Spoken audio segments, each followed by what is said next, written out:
But I think the one thing that really tipped me over, and in some ways even made me write that essay, was having my nephew call me and tell me that there were people on social media saying that my parents had died and that it was good for me and it was punishment because I had refused to say trans women are women. Obviously, a lot of this came from your comments in 2017 from an interview where you talked about your feelings that trans women are trans women.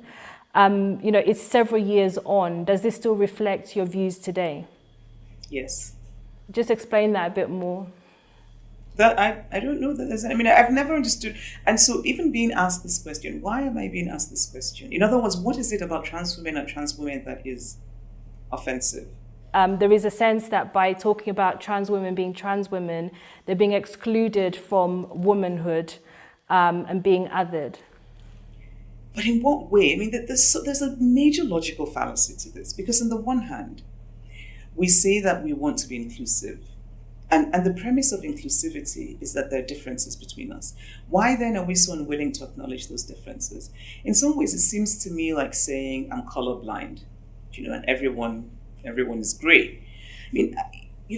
There's something about this impulse on the left to wish away difference, because difference is the basis of oppression, that I find actually quite patronizing to minority groups. But you know what? Fundamentally, this is about language orthodoxy. And that's really what my problem is. We now live in a world where you're supposed to say things in a particular way. And if you refuse to say that, it's just massive, sort